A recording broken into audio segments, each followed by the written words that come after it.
Welcome to the Coach Speak podcast, built for coaches, by coaches, hosted by Jamie Bolton and Dustin Martin, sponsored by Ray Crowther, providing athletic training equipment since 1932, helping you dominate with fundamentals.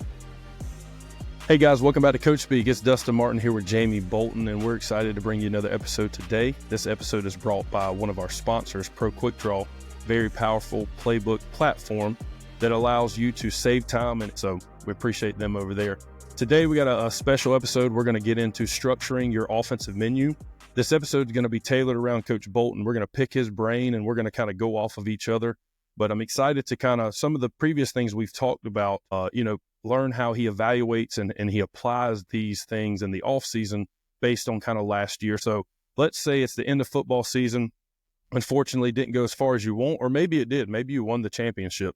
Your season ends. What's kind of your process that you use moving forward from there?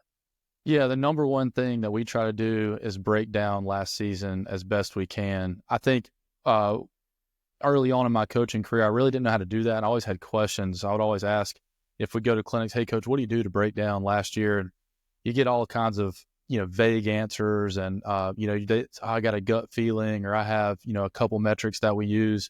But you actually sent me something over from a defensive perspective this past season that really sent me down a rabbit hole of really what metrics do I need to use? And then what data do I need to put in?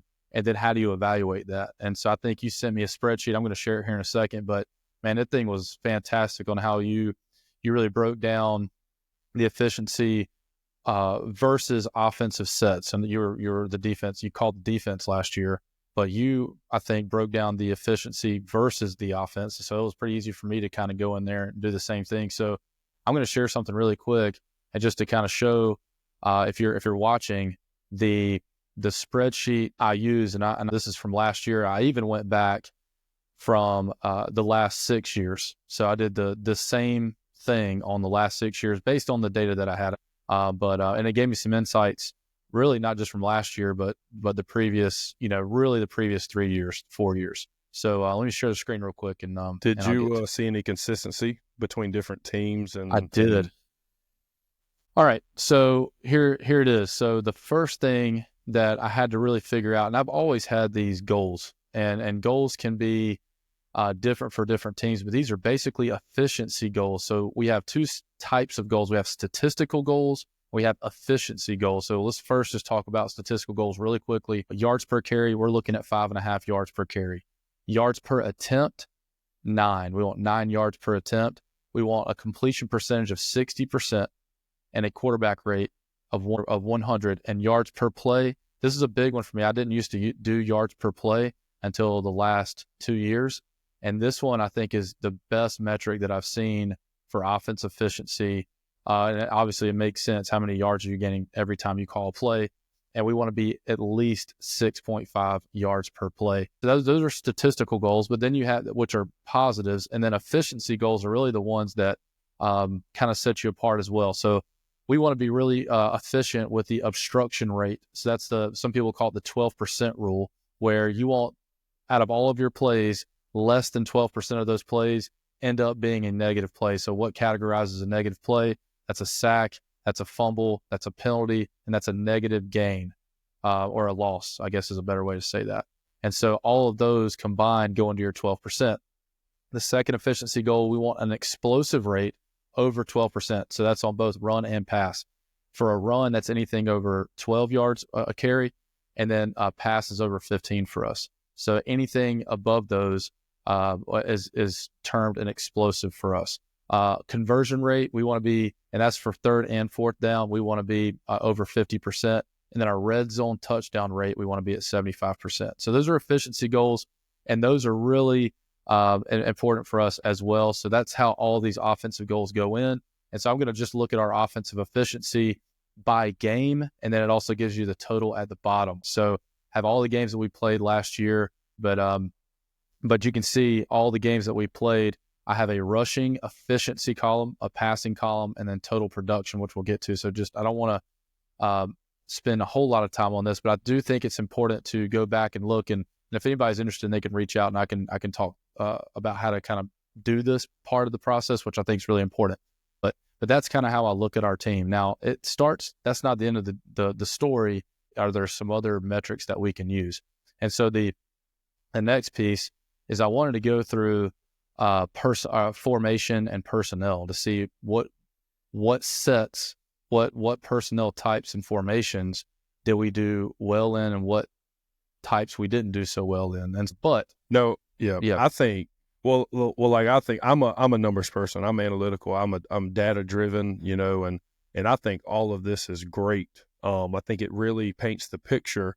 And like the first thing that comes to my mind is, you're going to play some of the same teams every year. Like obviously your conference or your district or your region it's probably not going to change a lot with your realignment, especially in North Carolina with it being every 4 years. So I think that, from an overview standpoint, I see this as very beneficial, but I do think it's also even more beneficial if you can break it down by team or by your conference, right? Because end of the day, that's where it truly matters, and so like how well do we we perform against the top 4 in our conference? Sure, kind of 100%. Yep. And I think this kind of gets us into a really good part of the conversation, how we take, because this is the one I think is most beneficial for what we're getting ready to go down the road. So we have our formation efficiency, we've done all of the charting, the data, you have it. So now we're kind of moving into, all right, we have done all of the analytical part of the end of year season. Mm-hmm. So now when it comes to, that number one driving factor for your offensive, menu and formations and whatnot, it's your personnel. So, there's a lengthy amount of time between the end of football season to spring. So how do you take this data and based on what you know about your roster, who's coming back or who's not, and how do you kind of merge those things together to start getting an idea of what you need to change or whatnot? Yeah, I wish there was a concrete thing in my mind of like, hey, we're going to go through a certain specific protocol. I do think you use last season's data and then maybe even try to use it on the previous year just to see if there's some carryover there and if there's some consistencies, and then maybe we do need to make some specific scheme changes. So I think about fixing me first as a play caller, like, okay, what can I do to help our team be more efficient and more explosive? I mean, those are the two things on my mind, like avoid negative plays and try to create explosives. And so did I use personnel correctly? Like did our best players get the ball? Obviously, that's a big one. How comfortable is our quarterback? Did he make really good decisions? All those things go through my mind. And if those players are coming back, then I really want to make sure I'm fitting them in the right spots or having something in our system to get them in the right spots if we have to move guys around. And so over the last several years, actually, I've gotten better at moving our best players into positions where I knew they were probably going to get the ball. And the easiest one's to put them at running back sometimes. So, sure. With that some kind of people throw them at quarterback, like, heck yeah. We've done a lot of Wildcat and, in our day, and you're well aware of that too. But yeah, I think the next part is, okay, who are going to be some surprises. And then I like to use the weight room a little bit to kind of see the change. I don't really see a lot of change from freshman to sophomore a lot, but that sophomore to junior year, man, is a huge jump. You see guys going from 145-pound power cleans because they haven't been in the weight room that much to now they're pushing like 225, 230 power cleans. And then once they hit that mark, I don't care if you're a DB or not, if you hit 225 and it's a really good clean, you can play varsity football at most levels. And that goes for everybody. And not everybody on your team is going to do that, but the most that you have. So I start looking at, okay, we need to replace, let's say, 3 linemen. Well, if those linemen are coming up and they can't power clean 225, and I know it's hard for big guys to do it, especially in high school, but if they can, you got a pretty good chance to be okay. If they're well above that, then you're going to be okay too. So using those ideas, I mean, this guy can run, he can play receiver. So obviously that's I think that's getting ready to be a topic that I want to get into. But before we get there, let's kind of track back to what you just said. Evaluating what you have and how much you're going to use them. So I have a great example of this from my first year to second year at Cannon. Me and Caleb sat down after the first year. We lost a really big 1 or 2 receivers to graduation, and we lost a phenomenal quarterback. But we had one guy coming back, rising senior, or we had a couple seniors, but the one guy that we knew we had to get in the mix in every way we can was our tight end. He's going to Harvard. Outstanding kid, great player. And it was funny because our first year we had an injury, and, we were sitting down in the staff meeting kind of talking like, what can we do? What is best to keep our offense at the level it's at currently? It was like week 6 or 7. And we said, hey, let's throw Henry in at X. He's a bigger body, he's a tight end, but if they one-on-one cover him on the backside of trips, well, it's not 50-50. It's probably going to be 80-20 because he's so big. He's almost 6'5". And if they do bracket him or double cover him, great. That opens up everything else we want. And it allowed us, when we learned that with him that year, just based off of an injury, just a kind of a mishap, we used him at tight end, H-back, a little bit at trips, number 3, number 2. But that just kind of opened the door. And I remember we played a team, a boarding school, that we probably had no business in truly competing with. Like, they had 26 seniors at senior night. The game started 20 minutes late. They had so many seniors. And after talking in our all-conference meetings, multiple of the coaches said, we had to find out where you were playing him at. Our whole defense was centered, where's number 8 going to be? Yeah. And they were trying to bracket him so much on the backside of trips. Our 4 strong and trips concepts, you couldn't cover it because you had to be so light in the box to try to cover everything. But that just kind of, I think, is a great story that ties in that where we grew as a coaching staff based off of an injury. And we learned that, even though they're not that caliber receiver, that vertical stretch guy, how to move them around to use them a little bit. Yeah, and I got, this past year, man, very similar. We had a returning slot, which was the only guy returning that had caught a varsity pass. And so we had to we had to replace 3 guys, including tight end too. So and so we had a similar guy, big time player now, really, really great kid, played X for us primarily, but he started out as a tight end his sophomore year, missed the entire year pretty much. And when he came back, he had a bunch of 7-on-7 games. And this is talking about evaluating your off season. Well, he's playing 7-on-7 in the spring, and we're just seeing all these videos of this kid just like mossing guys. And he's very fast, very physical, the strongest kid in the program. So we're like, man, this guy's going to be a big dog tight end. But now, man, he's our X receiver. And then to go on top of that, even though we had a really great slot, he's going to Mars Hill. But we had a slot that was really great. We had him at X. And then we had a really good, running back this past year. So we had that triangle. It's really hard to defend that. But we wanted to move that big guy around as many ways as we could. So we played him at every single receiver position. Hats off to him for learning all the things, and hats off to our wide receiver coach, Jacob Lineberger, for getting him ready. And he was able to go out there, and it's really hard to defend a guy that's going to line up at every single spot. You really can't game plan that, especially in high school. There's just not enough time. And then on top of that, you got the other slot receiver you got to deal with. And so that was something that we certainly did. And I think this year we're trying to go through that. Yeah, he's coming back. We got to replace the slot. So this year we're looking at our slot. Who's going to play it? We got a really good young sophomore coming up. So we got to determine how we're going to fit those guys. If we're going to move them around, if we're going to keep them static, you got to determine if you're going to go fast or if you're going to motion and shift, or you're going to do a little combination of both. And so all these questions are going through my mind right now, what to do. And you want to have a little bit of a plan, but you don't want to get locked in a box on like, this is what we're going to do. You got to be open to it. I got to tell myself that a lot of times, that just let it kind of organically play out. You'll figure it out as you go. You ain't got to figure it out day one spring. Sure. You got all summer to work through that. So hopefully that kind of answered that a little bit.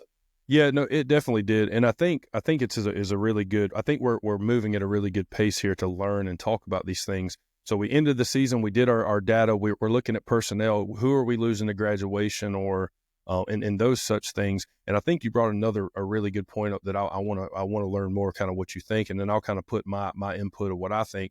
Let's get to the weight room and how that, we're not going to, discuss programming or anything of that sort, but like how the weight room in the off season kind of lets you know as a coach from a personnel standpoint, where do these kids stand in terms of, are they able to compete and play at the level of varsity football? Because, size is great, but if you have a 6'3", 210-pound lineman that can't power clean 125, I don't think they have a chance to play varsity football against a senior who's been in a weight room for 4 years, who can squat over 400 pounds and clean over 250. And I think this is a good point to kind of bring up.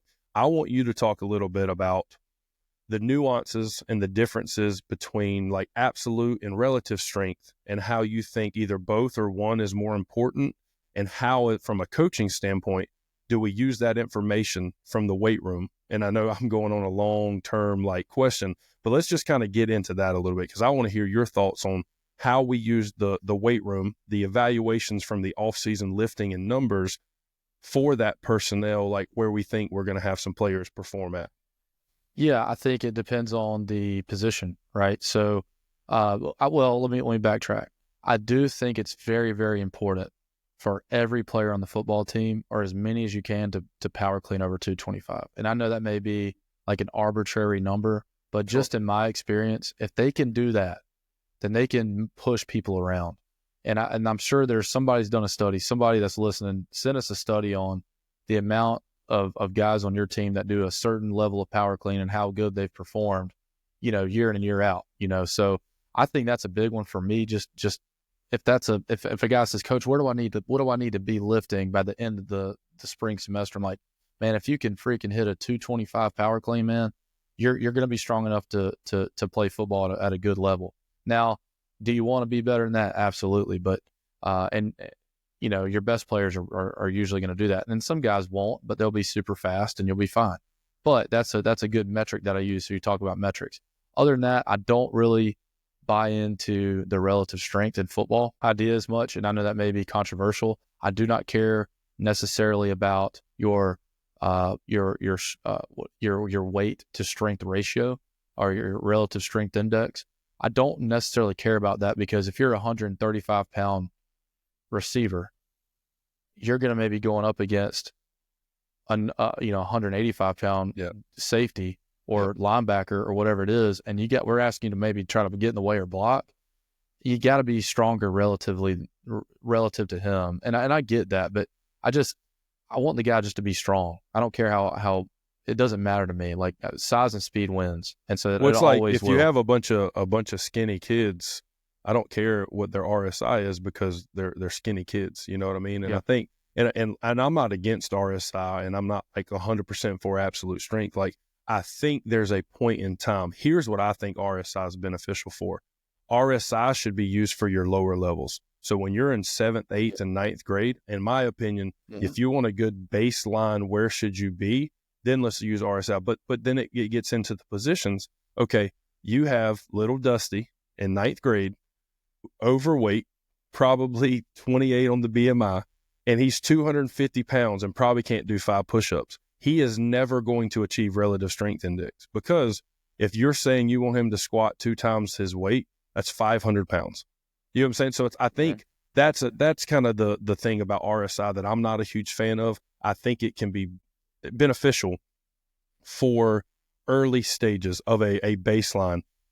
And what I found, because, sometimes you work with strength programs or people that believe in it. So what I did was I tried to create a metric, and I told every grade level, when you come in the fall, if everyone in your class at minimum is at these RSI points, we're going to be a really good football team. Now, they were pretty high, you know what I mean? So it was pretty high. But to your point, if we have a bunch of 135-pound receivers, like, they have to be able to block, because speed kills. They might be able to run past someone, but what happens if we throw a screen out there? Are they going to be able to block the 195-pound linebacker? What if we're running the ball, they spill it, and we just get annihilated on the edge? So I'm on board with you there on that one.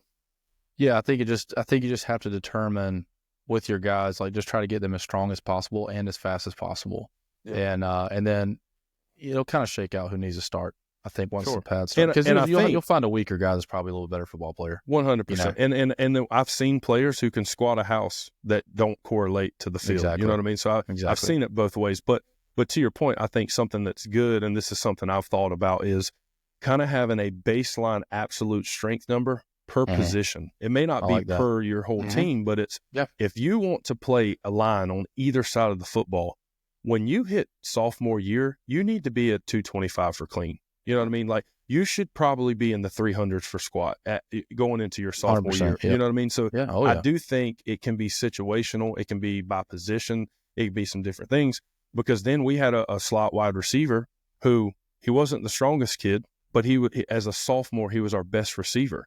And he came to me in our one-on-one meeting. We're talking. I said, listen, man, would love for you to get bigger and stronger. I said, you block your tail off. You give us everything you have every play. I said, here's where I'm saying you got to get bigger. You need to gain some weight, but you need to get stronger, because you need to be able to withstand more hits next year. Because this year you were second in receptions. You're going to be the guy next year. So I think that's where that kind of, and I told him, I said, you can play this level at the size and strength you are right now, but can you withstand the beat on your body at this weight and at this strength? Yeah. That was kind of the message. So, but no, Yeah, that's really good. I'm with you. No, man, I think we're on to something here, and I think it's really good to kind of hear your opinion. So now we're going to even dive deeper. All right, so we're at that point where it's time. You've done all your evaluations. You know what personnel you have. We don't know what they can do yet, but you got a good idea of who they are, what they can do a little bit from the off season. So we're going to get into the actual building your offense from the menu or arsenal that you have, because I think every coach from a schematic standpoint has many schemes and many things they can do. But I think the best coaches know how to pull from their menu year to year that kind of goes around your personnel. So the first thing we're going to kind of get into, and I want to kind of know this, is, we're going to get into your offensive philosophy identity first. Like when we look at it, and you look at it every year, regardless of who your quarterback is, what your linemen look like, or who your receivers are, would you describe your philosophy that you want your offense to be built around? Yeah, I've kind of gone back and forth on how to define that over the last several years. I think what I've kind of done, without making it too cheesy, is we just want to be, our core offensive identity is we want to be able to adapt our offense or our menu. When we have a menu, which we'll talk about in a second, but we want to adapt that menu the best we can to fit our personnel. And that personnel, and I know we've talked about this before, quarterbacks are different.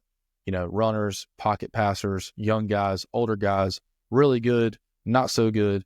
Same thing with every single position. And you have to be able to adapt and mold that with some level of consistency, knowing that no matter what you have, your core, you'll always be able to execute. And so, and thinking about those things, that's kind of like trying to figure out your identity. That identity may change year to year, and it has for us in terms of scheme, but it still fits within our menu. Like we have both schemes in our menu. For instance, gap and zone live inside of our menu. And so some years we're better at zone, some years we're better at gap. And some years we're better at intermediate passing, some years we're better at quick. Some years you're better at both. This past year we were better at shots. I mean, we hit 52% of our shots this past year. That became our identity, but we didn't know that until week 3 or 4. Has that been the best you've been at shots since we were at York? 100%. Since I've been calling offense, it's the best we've been. It's because our personnel was really good. Sure. Going even to the quarterback that we had really threw a great deep ball and had a really good understanding of timing. We had a 6'3" receiver. We had a really great slot, and we used motions and formations and a little bit of play action to try to create that space. But ultimately personnel creates more space than anything else. And so that combined, and me kind of focusing in and honing in on that, our identity, we hit 52% of our shots this year, even though we completed less than 60% overall. The shots more than made up for that. Sure. So you're saying your number one philosophy of offense is you must be adaptable. So I think you've done a good job talking about you as a coach and how you're adapting your offense. What can you elaborate a little bit more on? Like, take that philosophy of adaptable. How do the kids execute that? What do you kind of expect out of them for them to adapt also? Yeah, I think the number one thing that we think about is, and I really think it's like the consistency versus adaptability. Because each year, I think you have to have certain things you can hang your hat on. For us, the quarterback, no matter if he's a runner, passer, whatever, he's got to be able to throw a 3x1 stick, 2x2 slant. He's got to be able to throw a backside glance, backside post. Those are things that we expect our quarterback to do. Our quarterback now has been in the system, it'll be his 3rd year. He's going to be able to do a lot more, but he did a really good job last year. The quarterback that me and you coached at Cannon, I had him since he was a freshman all the way through his junior year. I mean, the kid was completing, intermediate passes like seam curl flat and sail routes as a freshman. And obviously we could do way more with him. But now we have a senior that's in his 3rd year, just like Tyler was in his 3rd year, that's probably going to do a lot of the same things. And so I've seen that be a consistent thing, but I do want to have the ability in our offense, which I think we do, to be able to adapt to a guy that is not necessarily a pocket passer. And so I want to be able to make sure that if one of our core identity or core schemes is inside zone, if it's for the pocket passer, I'm probably going to do more RPO. like second level RPO, third level RPO. But if it's a runner, I'm doing first level, zone read. Yes. That kind of, if that, I'm hoping that kind of makes sense. So we're trying to adapt our core scheme to fit the personnel. So, and then you think about, okay, well, what schemes do you run? Well, if we're, our slot's going to be probably our best route runner because he's got the most dynamic routes. He's got to break inside, outside. He's got to be able to settle. He's got to be able to take the top off, and so I think, my X receiver's got to be, a guy that takes the top off and really stretches the field. So I think whatever you do, you have to kind of, balance that out, I think, with the consistency and then also being able to adapt within your scheme. Yeah, no, I think you said a lot of great stuff right there. The number one thing that kind of pops to my mind is, when charting film, we chart plays, but we chart play families. And I think that's kind of what you're getting at is, one of the core principal play families, let's say, of yours may be power. But you take the personnel you have and adapt. What is the best way to run power that year? Because, like you said, if you have more of a running quarterback, maybe power read starts getting into the mix a little bit, and if, maybe you have a year, because I know at York in 2018, we were phenomenal at naked boots, but that's because we were so good at running same side power. So, maybe we have a year where we're just so good up front where same side power is just absolutely phenomenal. And that's where the naked start helping in. So that's really good. Yeah, just to talk a little bit about, I do want to talk about that just briefly about how that's kind of going. So in 18, we're really good at power and boot. And then moving on into like cannon, we didn't have an H-back. So how are we going to run gap? Well, we were really relying on like GT counter. So like out of 10. All right, well, we're still kind of running power there. You're still getting a kick and a wrap. I don't care how it goes. I just remember you calling me year 1 or year 2 at Cannon. I said, dude, like, nakeds just don't work here. They don't. They're not working. We can't get out the pocket. I was trying. I remember that phone call. I've tried in a lot of places. I think it comes down to, on that one, the alignment of the H was a B gap. We have him as a wing now. It takes a little bit longer, and you really got to play teams with linebackers that are reading guards. And sometimes you don't see that a lot. That's why I've had a really hard time installing and executing play actions. You can sit there and run, GH or G, whatever you want to call it, GY counter. You can run power. You can run a split zone. But linebackers are sitting there bailing, dude. And you're selling it. It's almost like better coached teams. It's easier to run naked bootlegs on. 100%. Worse coached teams, it's not going to work. They're going to bail out. And, it's funny. Me and Caleb got in this conversation one day. I said, sometimes I watch film and teams are so successful on defense because they're out of position. Because you will dial a concept up that works against their coverage, but the corner is playing such awful technique and leverage that he picks the ball off because it's like, one, the quarterback's relying on mental knowledge of what the coverage should be, and he's not reading the cap. But two, it's like, there's no way he should have picked that ball off. Like, you know what I mean? Like, so... But no, that's really funny. But keep going. Then you have to go back to your base stuff over and over. And then look, if the linebackers are bailing out of there, don't run play actions. So you had hand that puppy off. Hand it off. Yeah, keep getting it to them. But no, dude, that's good. That's good. All right, so now let's kind of move into formations and personnel. So I know every great coach, and I will say, if someone asks me, where do you feel like as a coach I've grown, I would say, when we were at York, I was in year 3 or 4 of coaching, and the things I knew how to do really well because of the personnel we had was what I felt most comfortable. So I feel like how I have tried to grow and continue to grow, because I have a long way to go, is understanding how to use your core stuff and build off of it based on what players you actually do have. Because, early on it was, man, I want to be pro rate. I want to be 11 personnel pro rate. Well, and I think when you got to Cannon, you realize, man, we don't have that H-back. We don't have that pro raid style. And like we dabbled in the air raid before the pro raid. But so tell me this, what, if you got to choose, and obviously we don't get to choose personnel at the high school level, what is your favorite personnel groupings and why? Yeah. I keep going back and forth. I think it depends. Like if all is equal, and you have 4 really good receivers, it's really hard to stop that.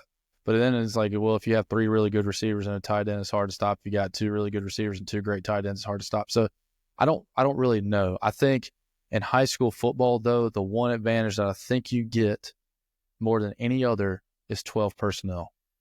Because now everybody's going to go, and I don't want to really talk too much about it, but everybody's going to go 3 high safety stuff and 3-3 stack, and you got like 6, 7, like 10 DBs on the field. And what are you going to do when you get 2 dogs like at tight end? Like you're going to run your 160 pound like DB down there at a 9 technique. Well, we're probably going to run power up your face. And so I love that, but you got to have the personnel to do it. So yeah, I love 12. I really like the balance between all of them because I think it's harder to prepare for. But if you're going into a season, you can only run one, probably 12, because I'm probably going to have 2 guys on the outside that can stretch it. If you're going to run cover 1, the safety's obsolete because he can't cover anything outside the numbers typically. And he can probably cover hash to hash, but anything beyond that, it's going to be really, really hard for him. And if you got 2 great tight ends, then you got a lot of gaps that you got to defend too. And it opens it up to a lot of gap. You can run all with the gap and zone read and all the formations that you can run out of that with like nub sets and nub wing. But the key to doing all that, and what I've found over the years, is no matter if we're a 10 personnel Cannon team, we're at Cannon, we had a really great quarterback, a bunch of little receivers that were pretty good. And then at York, we were more, heavy 11. Like that tight end we had was like a tight end type kid. And then now at where I'm at currently, we've had to make a linebacker the last 2 years, an H-back with, a little bit less skills because they haven't done that until later in their career. And so it's really 3 different types of models, but we started to steal some other defensive guys to create 12 personnel packages in certain key situations or games that have really helped us, but our terminology doesn't change a bit. Yeah. So it's already built in. No, and I think that's a really good point that you're making. You have what you can do, but you might be able to supplement at times. But, we talk about this, and I want to talk about this a little bit. I feel like the game evolves. Like the game of football just continuously evolves. So like think back to the early teens, 2011, 12, 13, like the air raid was just like the new sliced bread. I remember we first got to York, 2x2, stick right, 33 left was like unstoppable. You got the MOR, you got the fast 3, it beats every coverage, And I feel like we have gotten to a point where defenses have finally caught up. Towards the end of the 2018s, 19s, 20s to now, it's like, all right, man, well, most offenses are 1 back and H-back. Like that's what they do. So now all these schemes are adapting to stopping that modern type of football formation personnels. And I think that's why you were talking about 12 personnel. If you see a team that runs 3-3 and then they play that 3 high safety stuff, well, essentially, like we're talking about, it's dime personnel, which means there's 6 DBs on the field. So, okay, well, what is 6 DBs? What is Saban probably going to get out of dime personnel against 12 personnel? He's probably he might not even run nickel versus 12 personnel. You know what I mean? So it's and the problem in high school football is there is no personnel sub for defense. You're probably playing dime because that's all you got. You know what I mean? And that's what you're fitting. The defense is fitting to their personnel, just like we have to as well. So if you can get the competitive advantage of utilizing guys like in 12P, and like, man, you only got a few things here, like I think you get a really good advantage. I think that's an important part of when we're talking about this personnel factor of your personnel build your formations. I think it's important to understand that when you look at the NFL, it's all about personnel mismatches, shifting and out leveraging the defense and whatnot. And in high school, and it's not even. And you talked a little bit about having your receiver mismatch play in the slot, which I think is big. But it's almost like, okay, let's kind of mismatch based on what their personnel is on defense. Sure, man, like those DBs and that dime package are really good and covered, man. Like exactly. If we try to sit back in 10, we are going to get smoked. So how can we mismatch them? Not necessarily with movement or scheme, with space created through the formation. And I think that is big. And we had that this year. I mean, it was one of the biggest games in my career. And we were able to go out there and execute a game plan. And we actually missed on some shots outside, but we had some really good looks. And it kind of got them loose because we went 12 personnel. They hadn't seen it all year other than red zone or goal line, really. And we got into it, and it really worked out well for us. So moving forward, I'm certainly going to try to do everything I can to utilize all the personnel that we have to dictate as many formation families as I can. And the key is, though, for me, is just to try to keep everything consistent from for the O-line, for the quarterback, for the receivers. And then as we add gaps or take gaps away from those formations, then everything is still seamless. The reads are the same, and you try to keep it all the same. And then that way, each game you can kind of utilize and pick and choose what you want to do. And man, I'm going to give him a little bit of a shout out because he was just on our episode last week. But man, Dub Maddox R4, like the terminology that we're talking about right now is where we learned all those man hours we put in. And guys, y'all should check it out. Like if anything we've talked about up until this point, it interests you or it makes you think a little bit different, please check out the R4. Like that, that's where I learned a lot of what we're talking about right here. But not to get, I just think, man, this stuff gets me fired up. And we're who knows how many months from football season still. And I'm excited. So, all right. So kind of moving on, that's a really good one, man. I like that. Would you say, and I know you talked about it in your formation efficiency a little bit earlier, would you say that you try to have a good mix? Is that because you just mentioned that a minute ago? If it allows, do you try to have a good mix in your game plans, or is that based on personnel too? I think it's based on what you get on defense more than anything. So for me, sure, balance to me is what is the defense going to allow me to do and be balanced enough in our offense to try to attack the space they're giving us. So that it's not really balanced to me. It's not 50-50 run pass. I do like to mix it up, but if they're going to play off, obviously we're going to run the ball. If they're going to play super tight or, then we're going to try to throw it a little bit.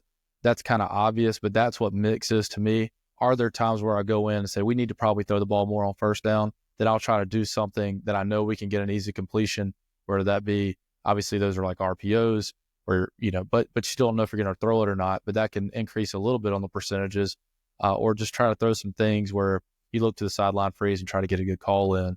But I do like to have mix, and especially on like P and 10. Yeah. And I think that's a big thing. And if, and I think I'm going to cover this just so our listeners, if they don't know, so what P and 10 is. So basically that's just the first play of a new drive for the offense. Every time there's they come out on the field for the first time, that very first and 10 play. I think, because let's think about kind of how coaches watch film. Most coaches, and you have coaches like, when we worked at York with Bobby, we had every game on everybody that played up until the point we played them. We would have, when we're in week 8 or 9, we're going to have 6, 7, 8 games to watch. But I would say most guys, obviously trade 2 films. And you got to think from a defensive standpoint, they are probably preparing to stop and cover and eliminate the space that you have created on the past 2 films. Correct. So I think it's super important that, people like we don't, and I per se, and you can speak on this a little bit, like when I was coaching offense, I didn't necessarily think about reinventing the wheel. And this kind of ties into your core schemes that you can add more gaps or whatnot and still run the same core scheme.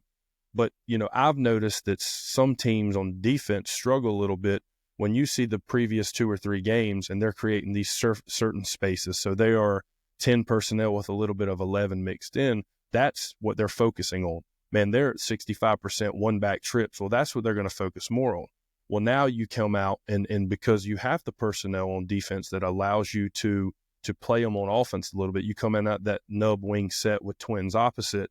That's a completely different type of space you've created with formation that can give guys struggle. So basically, I guess what I'm getting around to is when I was on offense and how I would ever, if I call offense again, is understanding that by having our core plays and concepts that we can run out of different formation and personnel sets as personnel allows, I think you still run power if that's your scheme, but how can we run it a little different and create some different spaces against this team since they're preparing so much for, one back power or 11 personnel power, so that's kind of what I was thinking.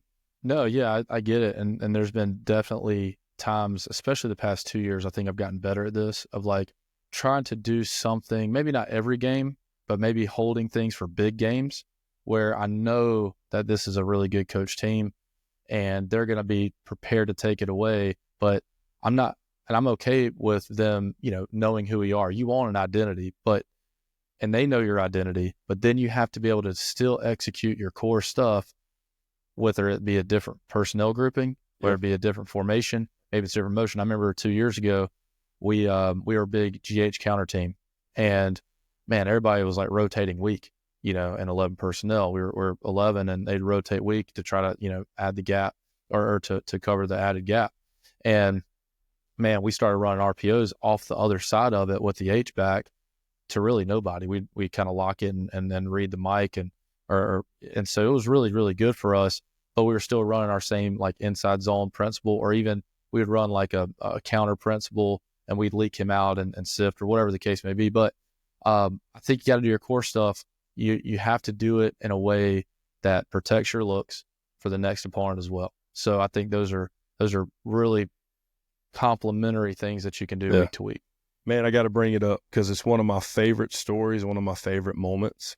I'll never forget in 2018, got to bring it up. We are playing Greer in the second round of the playoffs. They went to state that year.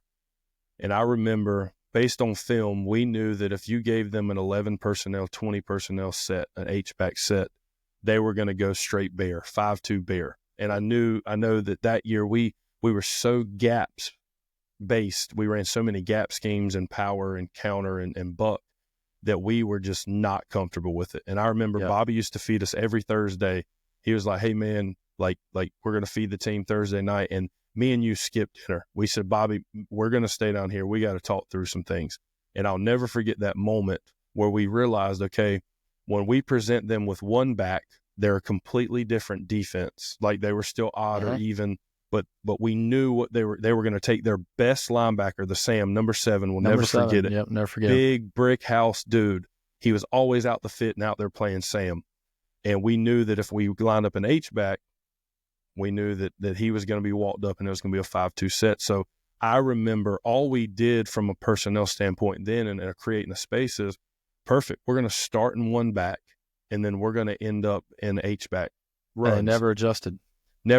Like and until like I think maybe towards the end of the fourth quarter they just said piss on it, we're gonna run bear into one back and see what happens. Their coverage and their coverage was dictated on that too. That's why it was so hard for them even after halftime, because it was hard for them to adjust the coverage back to that 5-2 coverage that they had. But I pulled from that. That was an 18. I pulled from that in 2023. And I was like, and I didn't even what we called zip him in and let him get set. I just brought him all the way across, and he'd run GH counter. He would run inside zone seal, where he's kicking the end, or we'd even leak him out for an RPO. So there's like 3 things that he did. And then also we could zip him in, get him settled, we actually zipped him in, and then on buck sweep, he's crashing the end as if he was reaching him. So I love those things. And so that could protect your look. And that one, we ended up scoring a lot of points that game. And that was probably our best game that year, which was in the second round, I think, that year. I think everybody was clicking at that point.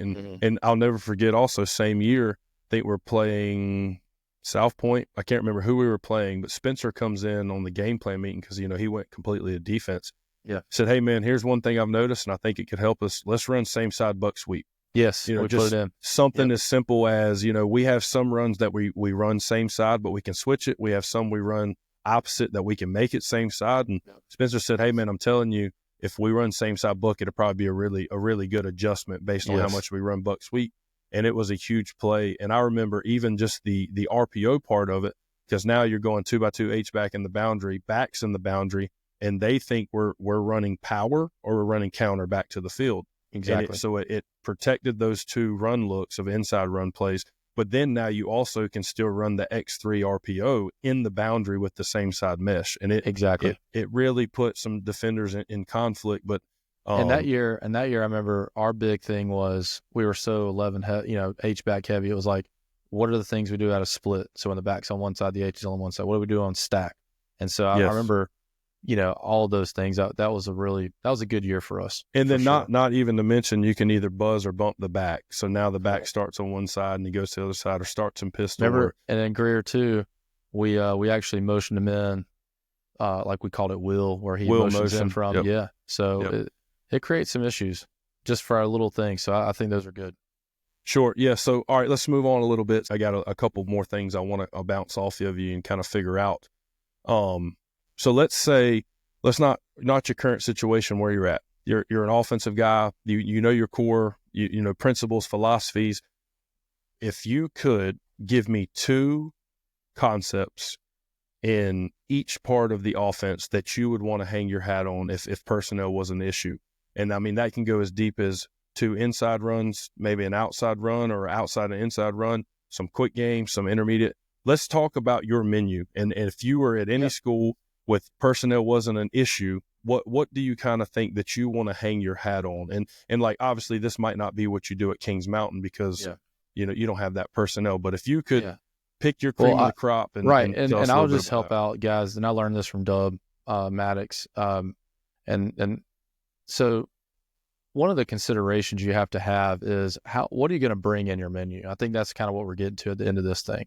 And this is like really some good information that I received early on, of like having too much versus too little. And I think you have to have certain things. So for us in the run game, I want to be able to have a gap scheme that I can hang my hat on if we have that personnel. I also want to do run inside zone as a scheme, and that could be out of 10 or 11. Same thing with gap schemes. So I want to be able to do that either way. And I want to have, because I think they're natural counters to each other. And then I want to be able to have some kind of outside run, whether that be outside zone or buck. That's me like each year. And that's varied, you know, everywhere I've been. Some years we're better outside zone. Some years we're better at buck. Some years we're better at gap. Some years we're better at zone. And so the best years we could do both. Now our terminology helps us with that. And I remember getting this from you with the, this is kind of was eye-opening for me because I never played offensive line since I was at, you know, Stanley Blue Devils and Pop Warner playing right guard and the wing T. Running 121 and 929. No, man, we were pretty good. Stanley, look them up, man. Shout out Blue Devils. So basically, what you want to have is a menu of things that you can lay your hat on, but knowing that you're probably going to lean on more than others. In the passing game, I think it's a little bit more specific to being able to attack different types of coverages or shells or even key defenders. So for us, we're going to always have a 1 high beater in the intermediate game, a 2 high beater in the intermediate. We're going to have a skiff beater, which is a seam curl flat player. Usually that's a curl concept. We're going to have some kind of smash, like an intermediate smash. And then we're going to have a field and boundary flood.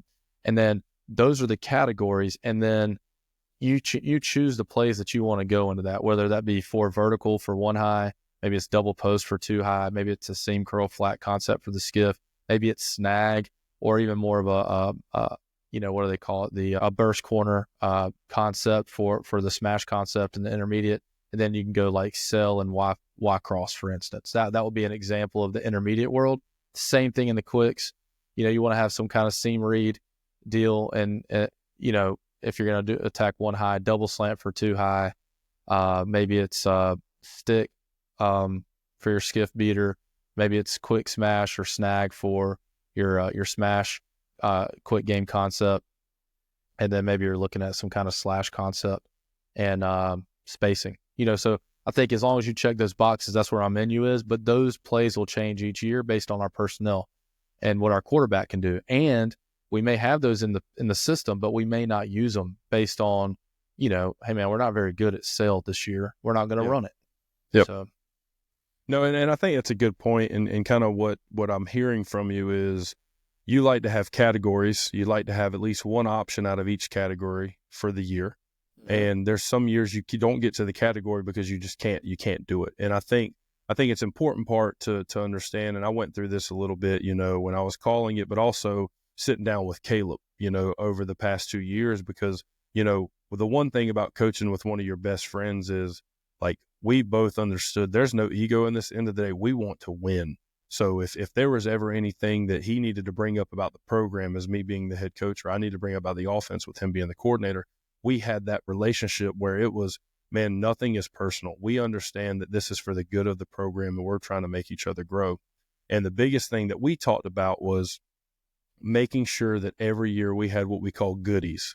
And that was, it's going to be good versus everything. Now, quarterback's got to be able to execute it. He's got to be able to read the cap and get the ball to the right spot, but having goodies. And it's like, these are going to be our base 2 or 3 concepts. No matter what personnel we have, what defense we're going against, we're going to have goodies, because if the quarterback can read the cap right, it's always going to be open. And if it's not, it's probably because they're dropping 8. And even some teams, I kid you not, with us being air raid, we had 9 drop on one play. Like it was the craziest thing. And guess what? still complete it for 17 yards. It was the craziest thing. Right. But that's one thing that I think is a key category, I think, for the offense if you have some goodies. And you have to determine what those are.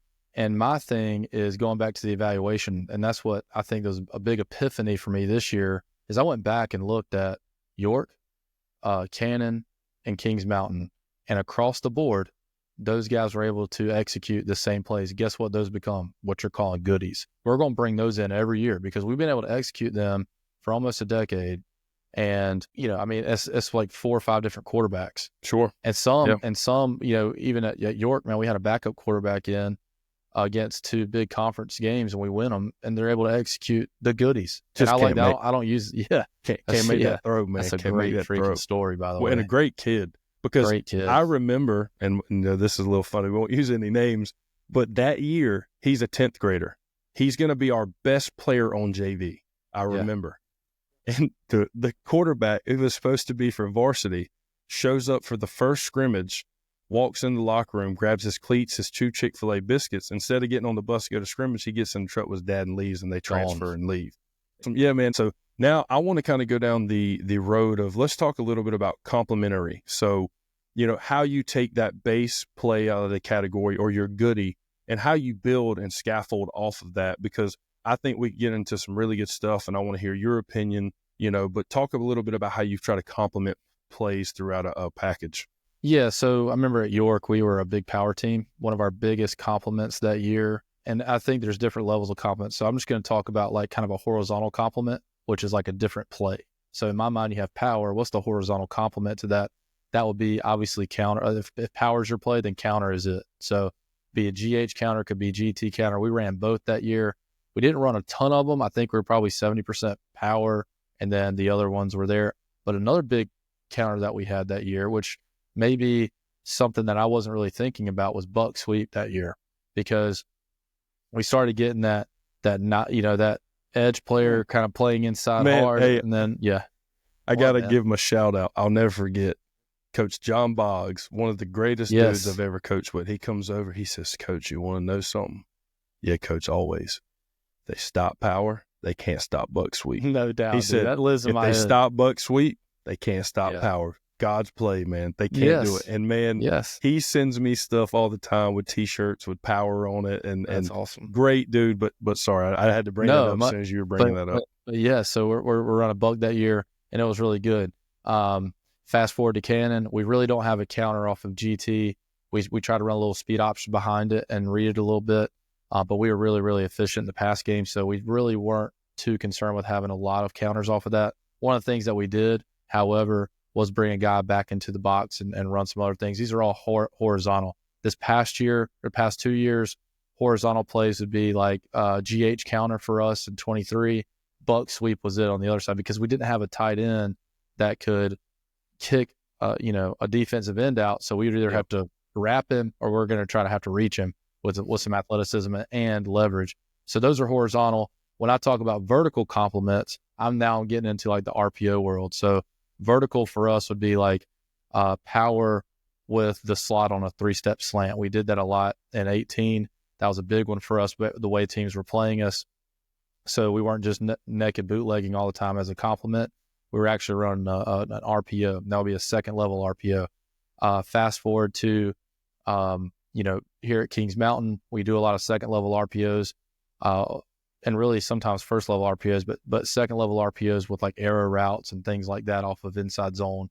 So there's those what we call like RPOs. The difference in an RPO and a play action, however, I'm sure most people know, is that it's not a read, it's not a run pass read. It's an actual, where it's a passing concept married to a simulated run protection, if that's a good way of describing it. So off of that, then, we have the traditional, Y cross off play action and that kind of thing.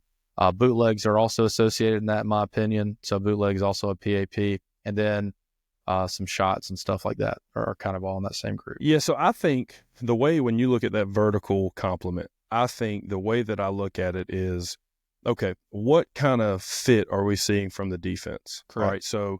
So we're numbers guy, we're space guy, we're data's guy, and that's how we kind of look at the game. So in the game, there's always going to be 5 offensive linemen. That won't ever change, which unless you run like some polecat or something, but 99% of the time, there's going to be 5 linemen, which create 6 run gaps, ABC on one side, ABC on the other side. So I think when you try to run the ball, you are trying to make sure that you have an equal advantage to block the number of defenders in the run box. Correct. And, there's different types of ways you can fit the run. You can be minus, where you don't have enough to fit every gap. You can be neutral, where you have enough to fit every gap. And you can be max, where you have enough for the gap and for the quarterback player. So, when you were talking about the RPO thing, I think RPO, to me specifically, means that we want to run the ball. And the only way the pass option becomes a thing at all is because they have more numbers than we can block. And then that's where, there's some different level RPOs, first level and second level.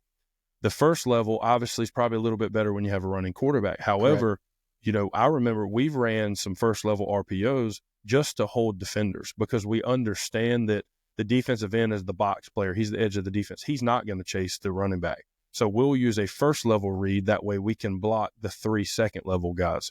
But we also did a lot of, let's read the second level guy. And our quarterbacks, I think, we did a great job, especially, you coaching them. Listen, if he sits and does not move, that's everything we want. Hand the ball off. Because if he's not moving and adding an advantage to the run box, he's not going to get there. Like this, It's just not going to happen. That's kind of, and where I think, you talked about where you've kind of grown as a coach, and this is always somewhere I wanted to grow in offense, is the play action pass shot stuff. So now truly simulating, we're running the run play, but it's past 100% of the way. And I think sometimes there's a misconception of that's what an RPO is. But to me, and I think also to you with us coaching together, they're 2 completely separate things. Yeah, I hear commentators talk about it all the time, and it's like, no, that's not an RPO. They're literally pass protecting on like the backside slide side. Like there's no way it's an RPO. But yeah, I think for us, RPO, and just to kind of go back to RPOs, you're exactly right. I think every time you try to scheme a team, you want to see how they're going to fit what you do, and you need to have something built in to try to take advantage of that conflict, quote unquote conflict defender, which that's true. That's what he is. He can't fit both at the same time. And so you try to take advantage of that the best way you can. Maybe it softens them up. Maybe you get an explosive out of it, but it keeps teams honest. And I think you have to have a few of those off of each run as a complement.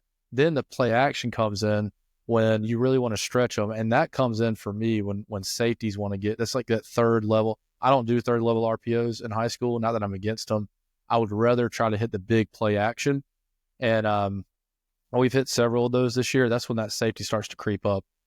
In my opinion, it's like a third level RPO from a philosophy standpoint, but I know I'm going to get a shot, and I know I'm going to be max protected, and I know it's going to look like a run. And so even if that safety doesn't creep up, maybe I get those linebackers to creep up, and I got my second route in the progression type thing. And typically, what we've done this past year is make the reads super easy. And so I'm really excited, but hopefully we can get more of those this next year. Sarkisian said it best, man. We're going to try to run the ball. And the only way you can stop it and have enough defenders, we're going to RPO. And the only way you can stop that, now you have enough defenders in the box to stop the run.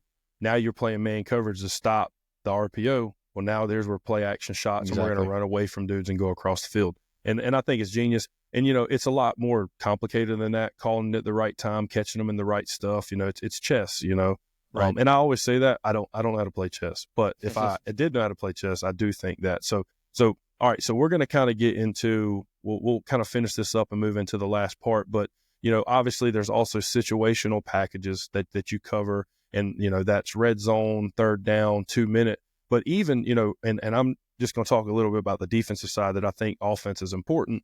There are still situations that aren't necessarily situational. So par downs, first and second down, and I know you can speak for this on offense. It's not a defined situation in the game like red zone or backed up, but it is a situation in the game that I think you have to work really, really well, because third down is going to be much easier if you're better on first and second down.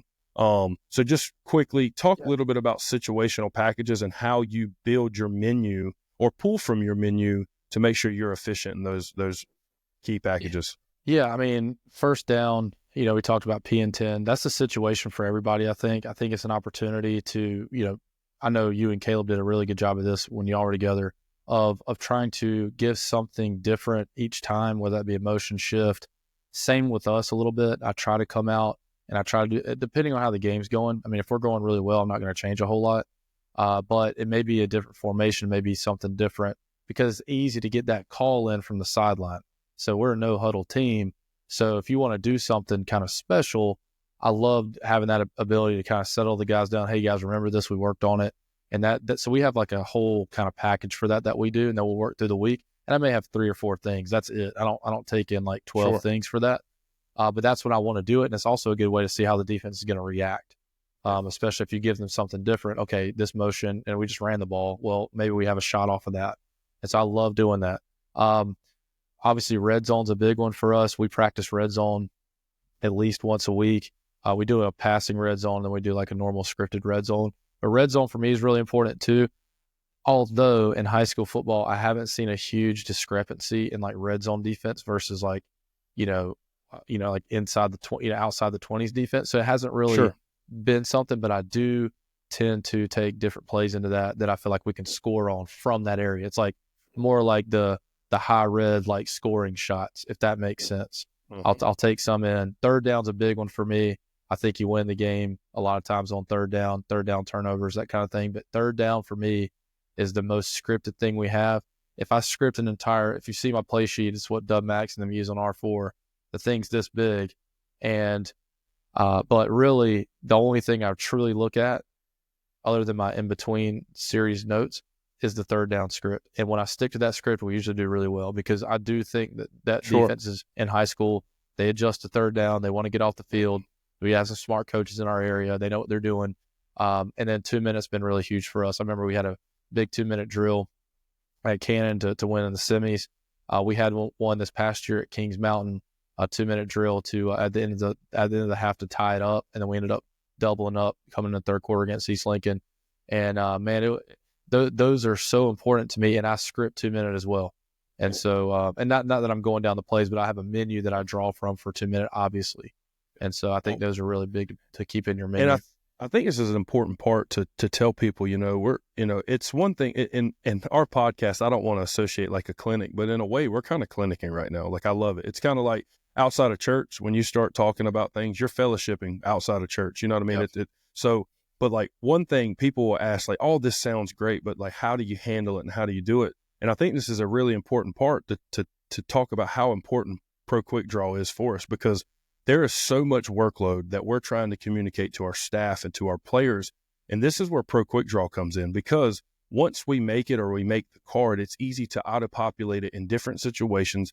I mean, they even have the feature where, and I think this is great for kids, like especially on the offensive side, when you're running red zone concepts, your aiming point may change, whether it's back pylon, front pylon, the aiming point. But I think that's how Pro Quick Draw helps you achieve and stay at this high level. And that's what I love about it, because it is so easy to go through all the situations of red zone, how our concepts may change. But then, you get to third down, maybe protection's changing and you want to show all the different looks. Okay, hey, here's our 6-man check protection. Here's the 4 possible looks based on what they've done on film that they can do. And it's so easy to make all of that and give it to the kids. And what I like too about it is we're crunched for time anyway. So you're on Tuesday and maybe you're going through your third down stuff, or maybe, I don't know if anybody does third down Tuesdays, but you're going through your third down stuff on Wednesday and you got to put your script together really quick. Well, you ain't got time to, create a whole presentation. You're just pulling from your play bank. You're putting it in a playlist. You're printing it off for the kids, or you got it kind of loaded up for the kids on, because they have that huddle integration too. And you can show the plays. I mean, it's just great. So, man, I love it. Next week, we got our guest speaker, Mr. Mac Attack McManus. And, when talking about the red zone, I heard him at some point in time say it. I don't know what year it was, but the biggest thing he looks for when it's red zone in high school, because you said there's not a big change, is, are you going to play zone or man? Which one are you going to play? You know what I mean? Yep. And like whenever he said that, I said, that's a really good point, because, if you're 75% man, well, when we build this menu in the off season, we need to have 3 man beaters where we know if we don't get sacked and we complete it, it's a touchdown. You know what I mean? So, but yeah, so let's kind of wrap this up, man, and let's briefly touch on this, and this kind of be the last part, and we'll get to our favorite part, 2-minute drill, some questions. But kind of talk about the installation and teaching part. So we've went through a lot of great things, and up to this point, now you kind of scaffold, you've built out what you want to do. Talk a little bit about installation from beginning to end, and then the philosophy you're talking about, the adaptability to pull and push and change and do some things through install and results. Yeah, and I'll quickly go through this. I know we've touched on this in another episode, but no matter if it's spring, summer, or fall, I typically have a very similar installation model for each one. One, you may get new players, you may have different, personnels that kind of emerge throughout the summer in 7-on-7. So I like to have that 4-day install where I'm installing that. Well, in that first 4 days, I'm probably going to be installing our core things. And so that may be, the core runs, the core passes, the protections, maybe a few shots or RPOs if we start going, but then I start layering those installs as we go. And so I think that keeps it super consistent for our guys. We're continuing to work on our core stuff, but we're never going to move on from the core. And that can change for any particular concept or scheme, until we can, be proficient at that, in my mind. And then we start to layer on, and then you start looking at your personnel. But I think it's really important to do your core things first and then layer as you package. I think, man, I think the way that you're talking about is really great. I think you have your core stuff, and then when you revisit, you start adding. You add some wrinkles and add some things that complement or help, maybe, because the biggest thing is maybe you have a great core principle, but after all these years of coaching, if we have a really good defensive end, power is going to be tough, like driving that dude. So what is our adjustments? What are we going to do to try to handle him? Is it having a running quarterback and we're just going to read him? That's what we're going to do. Or is it, man, we need to go back to the drawing board and see, can we be just as efficient with having multiple H-back alignments to help him with leverage? Or, right. Do we want to have multiple? Do we want to sell out to being inside? And does that hurt us in the long run for one play? So that's kind of where I'm at on that situation. But I agree. But I do think having the way to install it is your base stuff.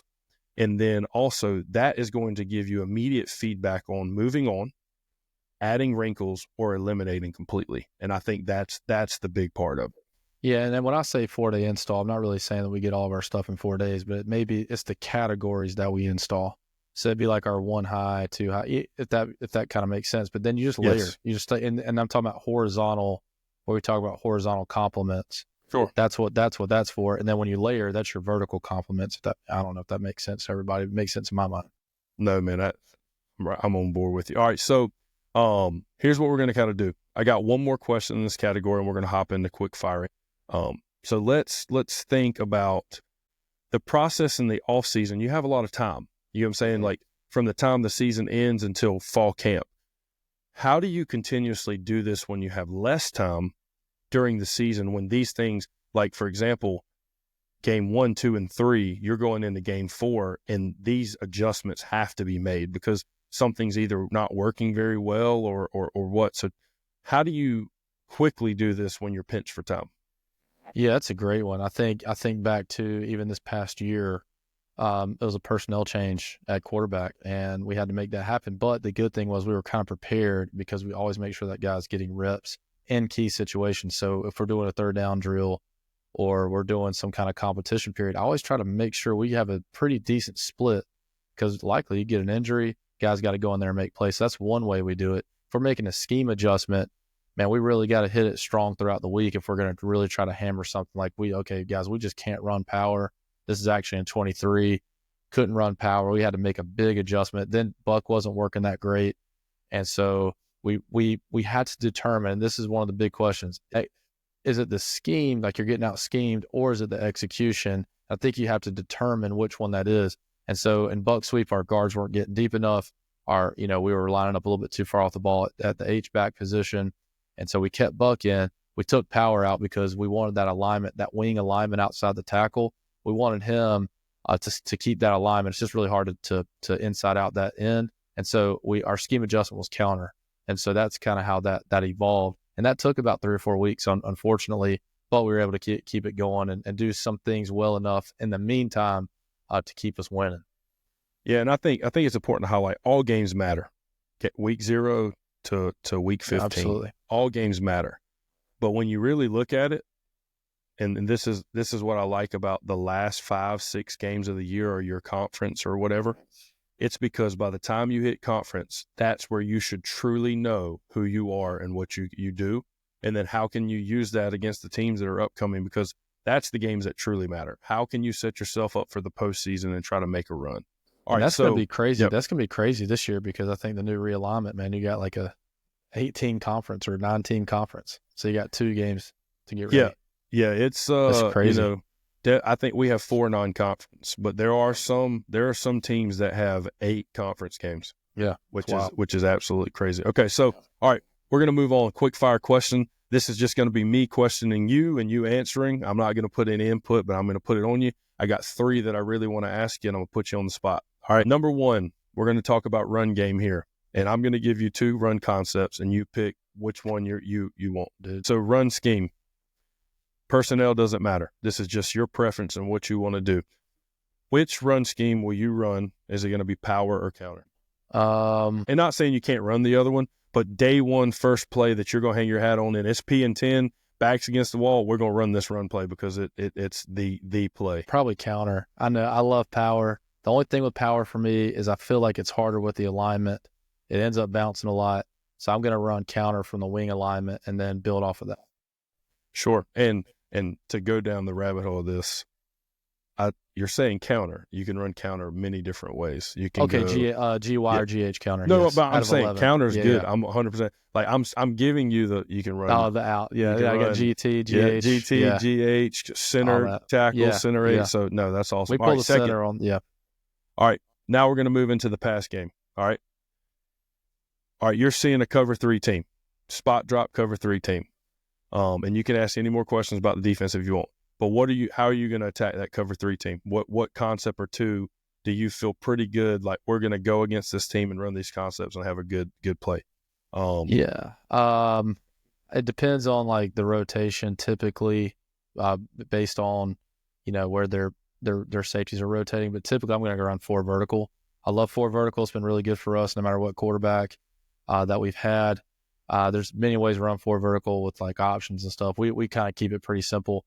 Sure. And we make sure the timing is good. That's been really good for us on 4 vertical. If it's intermediate, I like slash a lot. I really like slash a lot to cover 3. I feel like we'll just call that Y cross. We'll just call that Y cross. It's what? No, I don't.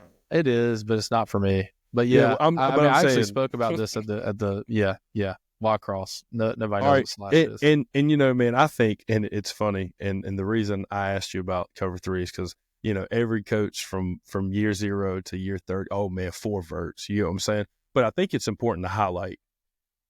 And I know I'm going to go off a little bit here, but I think it's important when you're playing a cover 3 team, you need to assess what kind of cover 3 team they are. And I think this is like match or something. Well, it's very underrated because like even away from like zone match stuff, let's just talk about straight zone coverage. Are you playing a cover 3 team that's going to apex and not reroute at all? Correct. And not collision and corners who are going to play true third? Are you playing a team that's going to reroute and midpoint the corner? Or are you playing a team that's just going to midpoint the corner? I think it's important to highlight that because now you can run versions of 4 verticals that is going to give you a chance always because, and not everybody thinks this, but I think some people think 4 verticals, you're sending 4 dudes streaking straight down the field. No, I'm running comebacks on the outside. Yeah, just having ways to, I think, to adapt. And I think what's also underrated is your 4 vertical progression being the same every time. Old timey, I'll never forget, man, when I was a young player and, I'm an O-lineman, but I was listening to the quarterback coach. Hey, man, you're going to look the safety left and you're going to throw it to the seam on the right. And some people still teach it that way. And I'm not saying it's a bad way to do it, but I think that's more your traditional seam to seam, but having the ability to also go seam to fall out, seam to come back. Because, if you have a true hard collision player and he's responsible for collisioning and your corner's worried about midpoint in the seam, well, that makes it really tough to cover a deep out breaking route. And I don't think it can be covered if you're midpointing and playing divider leverage and all that stuff. So, all right, last one, and this is kind of just a little bit different. So, sometimes in high school you don't have a luxury of using the tempo that you always want to do. And for me, tempo doesn't mean go fast. I think a lot of people think tempo goes fast. To me, tempo means how do you want to control the game at the moment you want to control it? Is that traditional signal from the sideline, line up, run the play, huddling, going fast? What would you say your go-to tempo would be as a base? Obviously, you can change it. But if you didn't have to consider two-way players and what the defense does and all this, what's the tempo of your choice as a base? Yeah, I think it depends year to year. I think if you're going to have less personnel, then I will say this. If you have less personnel adjustment, then I think going faster helps you. If you're not going to be moving the H around, zipping them or whatever the case may be. So if I'm going to be 4 open, I'd like to go a lot faster and then run. You're only going to have a few run plays there, maybe GT inside zone. So now you can go fast and really get good at that, and you can run your quick game. You can run screens. I think that's great. I think if you're 11, I like to be more what I would call like even check with me tempo, more of a still no huddle, but we're kind of moving fast, but we have the opportunity to check. And if you're 12, I really like to huddle because I like to control the game. And I think it just kind of depends. And I think we use all three. So we have a way that I've really figured out a really good way for us to change tempos. But all they do is they look to the sideline, they have a cue, and that cue tells them to be super fast. And when we're super fast, it doesn't take us very long to signal. Then we have another cue for like a standard, like easy, like check with me tempo. They don't really necessarily check with me unless I give it to them. And then when we're in 12, we're typically huddling just to make sure everybody's on the same page. Yeah, and I think this is a good part we can give a little nugget out. And if anybody's listening and you're a younger coordinator or a younger coach, when it comes to tempo, if I'm the OC moving forward ever again, I'm going to go to my defensive coordinator and my head coach and say, hey, how's the opponent we're playing and how much are you comfortable with being on the field? I think that is a huge thing that dictates tempo because being a head coach the last 2 years, every single time calling the defense and being the head coach, when me and Caleb had our coordinator meeting, I would say, hey, this team is really good on offense. We have to limit the amount of times they get the ball. Here's what I'm saying. I'm not saying change our offense. We're air raid. It is what it is. But here is what I am saying. We have to control the clock on offense at some point in the game. Keep the ball away because the less snaps we have to play on defense, the better it's going to be because of how explosive they are. So I think for me, that's the driving factor on offense, tempo moving kind of forward. And I mean, sometimes you got to bite the bullet. There were some times I would look at him and say, man, I know we're trying to control it, but do what we got to do to score. Like, if you want to go fast, let's go fast. But yeah. I think having the ability to change is huge, not only in game, but game to game. But yeah, if you're an OC, don't get so caught up in trying to score 50 if your defense is struggling. You got to play complementary football. I believe in that. Being a head coach helped me with that. So, well, I charted the formation tendencies last year for Marvin Ridge in conference. In 3 games, the defense played less than 50 snaps. I was like, wow, like that's a really good situation. But man, this has been a great episode. I just want to thank you, man, for all the knowledge that you've kind of shared with me, and with us not coaching together in such a long time, just to kind of hear what you're thinking and where you're at and how you kind of scaffold and evaluate. Like, it makes me think, all right, how do I need to use some of the things you're talking about or doing for the defensive side now? So I want to say, if you are interested in that Pro Quick Draw, we have an exclusive link in the show notes. If you use PowerPoint already or you use Visio, this is something that you truly need because nothing else changes. You use the platform that you feel comfortable with, and it's just an extension tool that allows it. So we have that link. It's you sign up for the free trial, get to try to use it, work with the customer service team and do it. But I think it's something that's a no-brainer because one thing that we don't get in life that we need more of is time. And this is something that saves you time. So valuable resource, man. No, I appreciate it. I thought it was a great episode. If you guys have any questions, just reach out and we'll try to answer them. See y'all next time. Thanks for tuning into the Coach Speak podcast. If you're interested in being a guest speaker on the show, we'd love to hear from you. Email us at coachspeakpodcast1@gmail.com. And if you have a question for our Q&A segment, don't forget to submit it through the form in the episode description.